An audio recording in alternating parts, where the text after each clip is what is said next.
Starting off our countdown at number 10 is Steve Harvey's hosting flub. When thinking about hosting the award ceremony of a competition show, the biggest fear you might have is announcing the wrong winner. Well, just ask Steve how that goes, because that is exactly what he did when hosting the 2015 Miss Universe pageant. Even his years of experience was not enough to stop this from happening. If you missed the most cringeworthy moment in pageant history, what happened was he went to announce the winner but accidentally said the wrong person. He was just reading from a card and didn't notice it until after the whole crowd and the wrong Miss Universe was already celebrating her win. I have to apologize.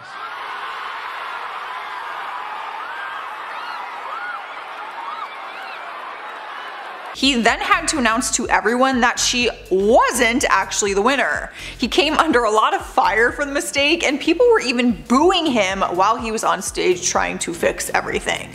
They had to awkwardly remove the crown from Miss Colombia and then put it on Miss Philippines' head, and it was just so brutal to watch. Steve, of course, took full responsibility and admitted that he read the card wrong, saying he announced the first runner-up instead of like the first place winner. Why would they word it like that though?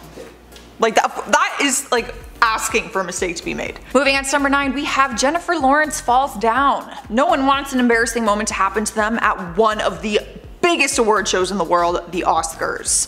But Jen couldn't get out of this one, and even though it was embarrassing, she handled it like a total champ. It was at the Oscar Awards when she was called up on stage to receive the Best Actress award for her role in Silver Lining Playbook. That's a moment that every artist probably dreams about and then plans out in their head, like what they're gonna say when they win the award. She could have rehearsed winning the award as many times as she wanted, but it still wasn't enough to prevent her fall from happening. That is right, as she was walking up the stairs to the stage to get her award, she tripped and fell down.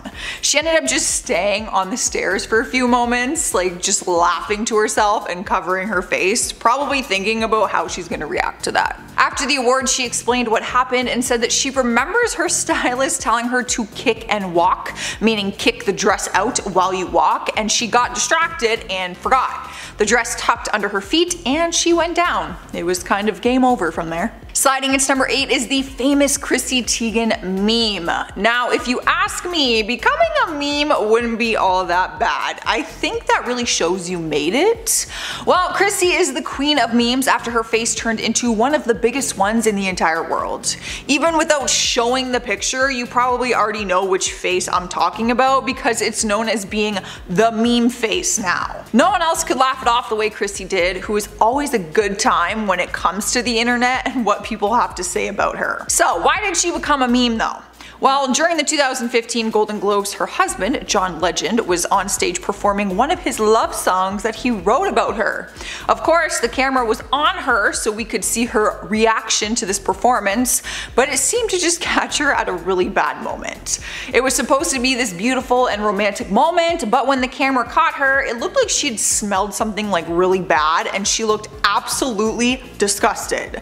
She later said that she was trying to hold back tears and that the timing of the camera was just horrible. Number 5, Armie Hammer. When we're recapping true WTF moments of 2022, it doesn't get much more confusing than the rumors that Armie Hammer had started working at a hotel in Cayman Islands after being away from the public eye for nearly 2 years after being faced with a number of disturbing accusations, which he continues to deny. People quickly latched onto this viral theory that the actor had sought employment elsewhere, and the rumors stem from an intriguing flyer that made rounds online in July. With the flyer being branded with the logo of a hotel, it also included a photograph of Armie and advertised him as a personal concierge. After one Twitter user claims that her parents had been served by Armie on their vacation, the idea that he might actually be working for the hotel felt quite possible, particularly given that he is known to spend a lot of time in Cayman Islands. However, his lawyer was eventually forced to debunk the rumor by telling Variety that the flyer had been a prank among employees at the hotel in question. question. But the story didn't end there, as a few days later, TMZ would then publish photos of Armie appearing to be dressed in a uniform working at the resort, and soon after, Variety updated their story and claimed instead that Armie actually was working at the hotel. Number 4. Kendall Jenner. Kendall Jenner landed herself at the center of a viral mockery in May after she showed off some questionable culinary skills during a scene of the family's reality show The Kardashians. She was seen preparing herself a healthy snack at Kris Jenner's house. Standing at her vast kitchen island, Kris watched her in confusion as her daughter attempted to slice a cucumber in a truly bizarre fashion. With it being possible, I think we were actually watching her cut the cucumber backwards, as she had one hand crossed over the other, and Kris would then quickly suggest that her personal chef might be able to take over, but Kendall was adamant about getting the job done herself. She then told the Bemused crew that she wasn't a good cutter and she didn't want them to zoom in on her because she wasn't a professional in the kitchen whatsoever. The technique was so strange that some fans even started to theorize that the only possible explanation was that Kendall had staged it on purpose. However, if this was the case, she perhaps didn't achieve her desired outcome, as fans kept branding her attempts at cutting the cucumber to be embarrassing and tragic. Despite the backlash, Kendall ended up getting the last laugh a few months later after taking the name Cucumber Girl quite literally by dressing as a cucumber for Instagram. In spot number 4, we have Mariah Carey, a little too tipsy. I totally understand why some people would want to have a few drinks to shake the nerves before going up and giving a big acceptance speech.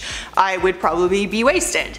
But Mariah might have had one too many. At the 2010 Palm Springs International Film Festival, she won the award for Breakthrough Actress for her role in the movie Precious. I'm sure she had planned to win her award graciously, but that seemed more difficult than usual because she was a bit too tipsy. You could tell she had been drinking the minute she started talking. What made matters even worse was that the director of the movie was up on stage with her when she was trying to give her speech, and he did not look very impressed. Mariah ended up addressing the fact that she was drunk during her speech and apologized, saying that it was all the splashes of champagne she had on an empty stomach. Rookie mistake. Taking over our 3rd spot is Kanye West takes the mic. I don't really think I need to even explain this one. Just by saying that, I think you already know what incident I am talking about. But just for the fun of it, and because it's my job, let's take a trip down memory lane. Back at the 2009 MTV Awards, Kanye shocked the audience when he walked up on stage and interrupted Taylor Swift's acceptance speech. Not only did he interrupt it, but he grabbed the mic from her hand and then gave his own speech instead. In his speech, he told everyone how he thinks Beyonce should have won the award for her music video Put a Ring on It, saying that it was one of the best videos of all time. The whole audience was in complete shock, including Beyonce, who looks completely mortified throughout the entire thing. But don't worry, it was not her fault. She even made it up to Taylor by calling her up during her acceptance speech and letting Taylor finish her own speech. Beyonce was actually the one to apologize, even though she didn't do anything. Kanye never apologized, which does not surprise me. Cruising into our number 2 spot is Madonna's Big Fall. This one is a little harder to watch than the other falls we've seen on this list. This was not just a little trip and fall, it was incredibly painful to watch for a few different reasons. Not only was it incredibly embarrassing, but it also looked incredibly painful. It was at the 2015 Brit Awards when she wore a cape during her performance which tied around her neck. In her choreography, she was supposed to walk up the stairs and her dancers at the bottom were going to pull the cape off of her. But when they went to do that, the cape was tied too tight around her neck and it wouldn't come undone. So when they yanked the cape down the stairs, she came with it. It literally strangled her from behind and caused her to fly backwards down the stairs and crash to the ground. She ended up hitting her head on the ground and got whiplash from the fall. She was okay, no serious injuries, but she later admitted that she would never perform in a cape ever again. At number 10, Carmen. For many up-and-coming performers, the idea is that you want to get yourself out in front of as many people as you can. Fame, after all, is based on talent and fan base, so if you can get as many people as possible engaging with your content, then you're golden. For many people, SNL can be a quick way to get to the top, but for others, it can ruin your career even before it really got started. This sort of happened with the music duo Carmen in February of 2012. SNL can be a great testing ground for new artists, as new audiences are able to get a feel for this new talent. In January 2012, Lana Del Rey made her debut, and though she had some negative reviews, particularly those saying that she looked lost and distant on stage, she was able to turn these reviews into the image she holds today with her almost ethereal performances. But just a month later, when Carmen took the stage, their performance wasn't strong enough to catapult their career like it did for Lana. Carmen, though now disbanded and rebranded, was a music duo who got their start on YouTube by posting covers. Eventually they got a large following by posting their renditions of songs like Party Rock Anthem and Super Bass, and they were able to release original songs with the help of their newly signed music label. The casting director over at SNL found them and invited them to perform on the show, and so they did. They performed their songs Broken Hearted and I Told You So, and after their performance, the reviews started pouring in, and it wasn't good. They faced a lot of criticism saying that they failed to connect with the audience, and one critic said that their performance caused, quote, mild auditory distress. They were never really able to bounce back from this catastrophe of a performance, and so they eventually faded away, ending their careers. At number 9, Jenny Slate. Sometimes it takes a mistake to realize that you just aren't cut out for something. Mistakes are good for teaching us things, even though they totally suck in the moment. This was pretty much the case with comedian Jenny Slate during her brief time on SNL. Though she's pretty successful now, back in 2009 when she worked on SNL, she was still up and coming, looking to get her foot in the door. Things were starting to look up for Jenny when she landed a coveted role on SNL as a writer and performer, but things quickly took a nosedive as she messed up pretty big during her very first performance. In her first appearance as a member of the cast on the show, she was performing one of the sketches that she wrote called Biker Chit Chat, and in one of her lines she accidentally switched up her words from being PG-13 to being a little more adult. Jenny ended up committing one of the greatest SNL sins, saying the F word. She caught herself saying it but just brushed it off, pretending that no one else heard it, but unfortunately people did hear it. This mistake sort of stuck with her for a while she was working there, and though she wasn't fired for that specific reason, she did end up leaving at the end of the season. Though there was a misconception that the F-bomb was what really ended her SNL career, Jenny did say in an interview that, quote, that's not why I got fired, I just didn't belong there. I didn't do a good job. I didn't click. I had no idea how Lauren felt about me. All I know is it didn't work for me and I got fired. End quote. Her career eventually picked up, but it probably set her back a bit after being fired from SNL. Before we carry on with this cringe fest, why not leave a like on this video if you're enjoying it so far, and while you're at it, consider subscribing to the channel to see more videos like this one. At number 8, Ashley Simpson. After this infamous performance, Ashley Simpson's career was never the same. Ashley Simpson was getting her music career off the ground in the early 2000s, and in 2004 she was invited to perform a couple of songs on SNL. Like I've said before, this kind of opportunity can be a pretty big deal for some, but for others it can be detrimental. Anything can happen during a live performance, and it could be good or catastrophic. Well, Ashley accepted the invitation to perform and geared up to perform her songs Autobiography and Pieces of Me. Her performance of Pieces of Me went off without a hitch. Actually, it was very successful and it got her audience pumped for another song. But this is where things turned sour. As the band got ready to start playing Autobiography, a track started playing, but it wasn't what people were expecting to hear. Instead of hearing an instrumental for the correct song, they were instead listening to a pre-recorded vocal track of Ashley singing Pieces of Me. This accidental slip-up revealed to everyone that she had been lip-syncing the entire time. Ashley then froze for a second, then started doing a really weird and awkward dance before rushing off the stage. It was absolutely mortifying and very detrimental to her career, and this incident stuck with her for years. Later on down the line, Ashley spoke out about this incident, saying that it was partially her dad's fault that this happened, saying that he suggested that she make a backup track because she was having trouble with her voice and he didn't want her to strain it more. Now Ashley looks back on this incident saying that it certainly sucked, but she's stronger for it, and that's definitely a positive way of looking at things. In spot number 7 is John Travolta cannot say a name. Now, I'm no one to judge, I mispronounce names on this channel all the time. If you're a regular, then you know that. But this is a whole lot worse because this happened in front of a huge audience and the world at the 2014 Oscar Awards. He was in charge of introducing an artist performance during the show, and Idina Menzel was going to perform her iconic song, Let It Go, from the Disney movie Frozen.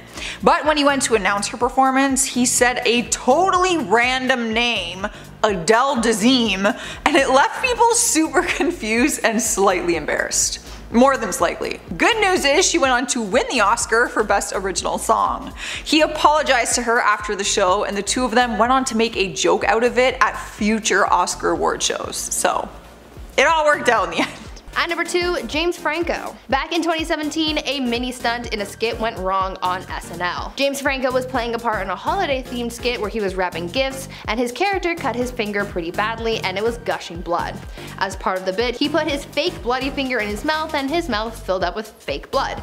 When Leslie Jones entered the scene, James spat out the fake blood and a lot of it ended up going into Leslie's mouth. It was so gross to watch, and apparently she spent the entirety of the bit trying not to gag. But this was seriously hard to see. Because of this mishap, James Franco ended up facing a little backlash, as fans said that he shouldn't have spat the blood at Leslie in the first place. And finally, at number 1, Adrian Brody. Adrian Brody is a super successful actor, but after a scandal while hosting Saturday Night Live in 2003, his potential hosting career began and ended all in one night. When Adrian was hired to host SNL one evening, one of the tasks he was given that night was introducing the musical guest for the evening. Seems like a pretty simple enough job, but he still managed to mess it up. On the night that Adrian was hosting, the musical guest turned out to be Sean Paul, and Adrian saw this as a perfect opportunity to introduce Sean in a very interesting way, to say the least. When it came down to announcing Sean's performance, Adrian came out dressed in fake dreadlocks, sporting a Jamaican accent. His bit was called out and was seen as offensive and uncalled for as he went off script to do this bit, which no one found funny in the slightest. Because this was such an epic and controversial fail, the actor was subsequently fired and banned from coming back on the show. He faced a lot of backlash that hurt his image for a while, but clearly he's bounced back since then. And at number 10, Cara Delevingne. You do seem a bit irritated. Perhaps it's just us. Yeah, I think it's just you. This interview was an absolute train wreck, and because it felt like the interviewers were constantly disrespecting Cara, she was in savage mode the whole time. The interview started off with her being referred to as Carla. Yikes. Cara was being interviewed to promote the new movie Paper Towns with Good Morning Sacramento. I think the interviewers didn't mean to offend her with their questions, but Cara is clearly very sarcastic, so when she tried to be sarcastic, they took it as being rude, and then Cara got irritated as the questions became even more rude, so it was just really a downward spiral. The worst part was when another guy hopped into the interview and flat out asked her why she can't be more enthusiastic. Then someone else chimed in, quote, "You seem a little irritated. We'll let you go take a little nap and maybe get a Red Bull." Cara then decided to walk off in the middle of the interview, and I really can't blame her. And at number 9, Tyra Banks. Okay, ready? I'm gonna try to grab him, okay? No, what if he jumps on me? No, Oh, hold on. Ready? I'm gonna hold him right on my lap. There we go. Oh my god, I don't like him either. I don't really like him either. Oh my god, he's scary. In 2007, during an episode of The Tyra Banks Show, Tyra ended up completely embarrassing herself after an animal expert brought out a porcupine. I'm not sure producers knew that she hated porcupines or if it was a coincidence, but once the animal was brought out, Tyra decided to get away from it by sitting on top of her couch. But the couch ended up disconnecting, tipping over, and Tyra fell to the ground. Everyone had a good laugh while the guests helped her up. It seemed that the porcupine wasn't really a threat at all, and it really didn't care that the whole debacle even happened. It was just sitting there eating its treats. Honestly, adorable. And at number 8, TJ Miller. This interview was incredibly embarrassing because TJ Miller was completely wasted during it, and you can tell Colbert was just trying to keep things under control the whole time. The interview starts off pretty uneasy, with Miller talking about how Colbert is his wife's favorite comedian, which is, you know, a little awkward because Miller himself is obviously a comedian. Both of them had a laugh at that. But then TJ starts getting so annoying that Colbert genuinely looked mad. At one point, Miller is trying to make a joke about the Critics' Choice Awards, and while everyone is incredibly confused, he smashes an egg on his face, getting some egg on Colbert in the process. Miller finished off the segment by touching Colbert with his creepy skeleton hands. Definitely got secondhand embarrassment watching that. At number 6, Charles Rocket. There was a time where SNL was in big trouble. From 1980 to 1981, SNL was facing a bout of struggle and negativity following a controversial position change. Because of this position change, most of the cast left, prompting people to have to hire a brand new cast. This new cast was untested, and so for the 80 to 81 season, they were really just in the dirt. One incident made things even worse for everyone, and that was when comedian Charles Rocket dropped an F-bomb during a skit. Though SNL skits can be controversial, this is one that absolutely is a no-go with those pesky F-bombs, and so dropping one can be very bad for you and the studio. During the season's 11th episode, Charles was closing out the show, and for whatever reason, he decided to let an F-bomb fly. While doing his closing, Charles, in reference to a skit that he performed earlier in the show, said, quote, "It's the first time I've been shot in my life. I'd like to know who the F did it." end quote. If you watch the footage back, you can tell that this wasn't an accidental slip-up on Charles's part, and he actually meant to say it. This was the absolute last straw for the studio, and they fired much of the cast and crew. At number 4, Elvis Costello. Usually when someone tells you to do something, you do it. Within reason, of course. When it comes to SNL though, it is strongly advised that you follow the rules, not just for professionalism, but also because you have to follow the rules of the network. Well, Elvis Costello decided to throw all of that out the window when he went against the show's wishes and performed a song on the show that they had previously objected to. As he was one of the musical guests on the show that night, he was asked to perform the song Less Than Zero. Well, he started playing it, but just 15 seconds into the song, he stopped the music and switched gears, going on to play the song Radio Radio, a song that was thrown out before the show. He completely went against the show's wishes, and as a result of this rule breaking, he ended up getting banned from SNL. And at number 3, Madonna. David Letterman loves poking fun at his guests. And it seems that in this interview, Madonna tried to give him a taste of his own medicine, but it failed horribly. Their 1994 interview is one of the most controversial in history. Madonna also broke the record for saying the F word the most times on live TV, saying it 14 times. Letterman started off the interview with a jab, saying that Madonna had quote slept with the biggest names in the entertainment industry. From there, it went downhill. Madonna came on stage with underwear behind her back and said quote, "I'm only here because I couldn't escape this. Don't flatter yourself." Then Letterman started repeatedly asking her to kiss a man in the audience, to which she responded asking why he's so obsessed with her love life. Madonna then tried to get Letterman to smell her underwear, which he did not. After tons of swearing, sexual innuendos, and going way over time, they finally got Madonna to walk off stage. And at number 2, Wendy Williams. This moment was probably a little embarrassing for Wendy, but it was incredibly shocking and scary for those that were watching it. During a live broadcast of the Wendy Williams show, Wendy suddenly fainted to the ground. It was a Halloween episode, so Wendy was wearing a Statue of Liberty costume. She started to introduce the next guest, but heavily slurred her words. All of a sudden she gets a terrified look in her eyes and starts stumbling, then suddenly she falls to the floor. Thankfully, after she was looked at, she was fine.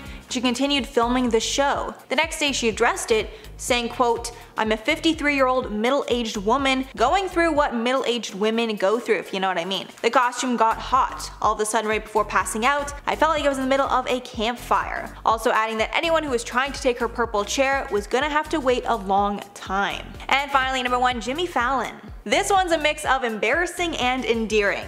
While Nicole Kidman was on the Jimmy Fallon show, they were reminiscing about the last time that they met. When they were both going over their version of the night, Kidman ended up admitting that she had a huge crush on Fallon at the time, and she even asked their mutual friend to set them up on a date, which was the time that they actually met up. However, Fallon had no idea it was a setup. He thought it was just some sort of, business conversation, so he was a perfect gentleman and never made a move. Throughout the entire interview, Jimmy is realizing that he had a shot at Nicole Kidman, but totally blew it. Kidman even said she assumed that he was gay when he didn't make a move on her. Coming in number 10, we have Grimes and Elon Musk. In March, during a truly bizarre series of events, Grimes would be forced to reveal while she was being interviewed for a Vanity Fair cover story that she and Elon Musk had welcomed a second child. Now, if you're wondering how this could have possibly happened, don't worry, I'll catch you up on all the tea. So while the writer of the article, Devin Gordon, was interviewing Grimes at her home, they would be interrupted by the unmistakable sound of a crying baby upstairs. Being caught on surprise, Grimes would initially say she wasn't at liberty to speak of these things, but she eventually came clean and would reveal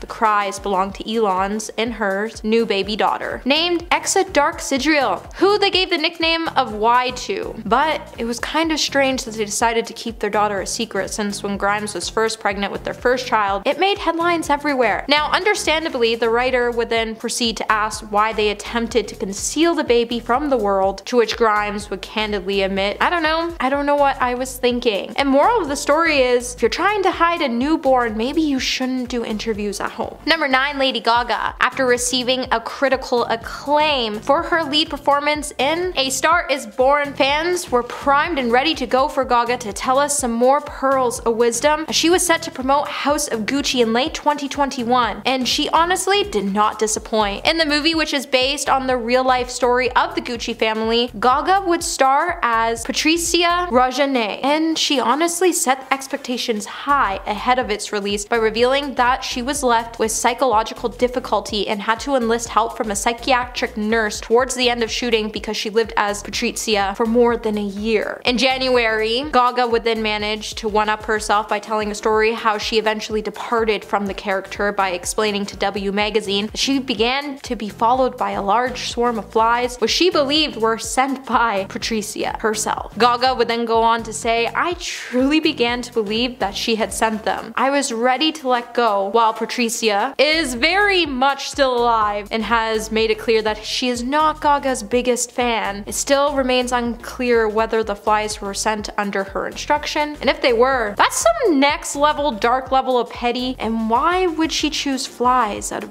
all things? Hey my little peaches, are you liking this video so far? If so, don't forget to give it a thumbs up and subscribe to the channel. And at number 7, Danny DeVito. This one is pretty embarrassing, but more so adorable. This interview took place on The View, and it's hard not to crack a smile while watching it. The interview actually starts with DeVito admitting that he was hungover AF as he was out drinking with George Clooney the night before. Humble brag, I see. He also said he had 7 limoncellos right before the interview and that they were finally catching up to him. He then starts talking about President Bush and making crazy facial expressions and noises to imitate him. Then when he literally looks like he's either gonna fall asleep or pass out, Rosie O'Donnell brought him over to cuddle. I'm sure he was embarrassed after this, but it just made me love him even more. And at number 6, Vin Diesel. She's so beautiful. I'm in love. I'm in love with the interview. This has to be my favorite interview moment of all time, and if you watch the H3 podcast, you've probably already seen it. The interview went down in 2016 at the Comic-Con experience in Brazil. The actor sat down with Brazilian journalist Carol Morena to promote his upcoming film, XXX Return of Xander Cage. But I don't think he actually said anything about the film, because the entire interview he was just talking about how the reporter looked. Basically, right in the beginning of the interview, he blurts out, quote, "God, you're so beautiful." Then talking to the crew, he added, quote, "My God, she's so beautiful, man. Am I right or wrong? Look at her. How am I supposed to do this interview?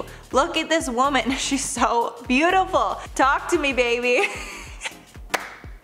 And trust me, that's literally the tip of the iceberg. The reporter talked about the experience in a YouTube video where she said that she didn't know how to react to his advances, so she basically just laughed the whole time. This one is honestly impossible to watch without cringing. Halfway number 5, Dakota Johnson. You all should know about this cultural reset by now, because this interview kicked off Ellen DeGeneres' downfall. The interview kicks off normally with Ellen asking about Dakota's 30th birthday party. Ellen asked how the party was because she wasn't invited. Without a second thought, Johnson claps back, quote, "Actually no, that's not the truth, Ellen." Then going on to say how she made a point to invite Ellen after Ellen gave her a ton of crap about not inviting her the year before. With Dakota adding, quote, "Ask everybody, ask Jonathan, your producer." Then Ellen's producer confirmed she was invited, with Ellen responding, quote, "Why didn't I go? Oh yeah, I had that thing. The party was probably in Malibu. That's too far for me to go." The interview managed to somehow get even worse when they started talking about Tig Notaro, and Dakota said that Tig was her favorite comedian, making the interview even more uncomfortable to watch. And at number 4, the Kardashians. This interview is so legendary, I'm sure you've seen it memed online. Everyone always asks what the Kardashians are famous for, and the common answer is that they're famous for being famous. But things got ugly when Barbara Walters asked the same question to the Kardashians. While Barbara Walters was interviewing the Kardashian family as a part of her 10 Most Fascinating People 2011 special, she just said what we were all thinking. While talking with the family, she asked, quote, "You don't act, you don't sing, you don't dance, you don't have any, forgive me, any talent." And the Kardashians definitely did not disagree that they don't have talents, but Khloe did kind of clap back, adding, quote, "But we're still entertaining people." Awkward. Number 3, Pete Davidson and Kanye West. 2022 was undeniably Pete Davidson's year, as he started off high as the boyfriend to Kim Kardashian and ended the year by being linked to Emily Ratajkowski. But Pete's year wasn't without the fair share of difficulties, as he and Kim became embroiled in a public feud with her ex-husband Kanye West. While Kim and Pete were initially praised for maintaining a dignified silence, as Ye's harassment of them became more persistent, the feud came to head ahead in March when Pete, who doesn't have social media, shared a batch of text messages between him and Kanye. The conversations, which were posted by his friend's Instagram account following weeks of relentless aggravation, would show Pete defending Kim and offering to meet Kanye to discuss their issues privately. Pete would say, "I've decided I'm not going to let you treat us this way anymore, and I'm done being quiet. Grow the F up." Kanye definitely wasn't pleased with the message, and he replied by asking Pete where he was, prompting the comedian to respond with a shirtless selfie with the caption, "In bed with your wife." I don't think anyone had Pete Davidson telling Kanye to grow up over text in their 2022 bingo card, but then again, here we are. Number 2, Brooklyn Beckham. This year, Brooklyn Beckham got married, found himself in the middle of a feud between his mother and his wife, sparked amusement by using an experimental gin and tonic recipe, and called himself a professional chef. The awkward moment came about when he was featured in Daniel Mack's popular "What Do You Do for a Living" TikTok series. And the now viral video, Brooklyn was pictured behind the wheel of a $1.2 million McLaren P1, and he was asked about what he did for work in order to afford such a car, which would then prompt him to say that he was a chef. Of course, the implication was that Brooklyn is the child of the two world's most famous people and a son-in-law of a billionaire, and he managed to get his hands on a sports car thanks to his work as a professional chef, which FYI is currently limited to a number of poorly received television appearances and YouTube videos. Since he's overlooked the actual reason he's driving $1 million car at the age of 23, people weren't happy with Brooklyn, and he soon became the subject of intense mockery. However, he seemed to take the backlash in stride, saying in an Instagram live video that he was still learning when it came to his cooking. And coming at number 1 today, we have Harry Styles. After a month of swirling drama about Don't Worry Darling and its stars, the world watched with bated breath as the entire cast came together at the Venice Film Festival in September. And while body language experts and fans alike had their sights fixed firmly on the reported feud between Olivia and Florence, it was an entirely different case for whose behavior got the world talking. It all started after a viral video taken from inside the screening theater showed Harry Styles approaching his seat as the audience applauded his entrance. Seated next to him, Chris Pine was also clapping along for the single. But in the very same moment that Harry bent down to take his seat, he abruptly stopped and stared into his lap with a bemused smirk. The timing of Chris's unusual gesture would spark the theory that Harry had spat onto him. And honestly, if you watch the video 1,000 times over, it's not hard to understand how people came to the conclusion. The Spitgate consumed almost every inch of the internet for about 18 hours before Chris's team was forced to issue a strong-worded statement refuting the ridiculous claims. A few days later, Harry also made light of the online frenzy while on stage at Madison Square Gardens, telling his fans he was glad to be back in the city after a quick trip to Venice to spit on Chris Pine.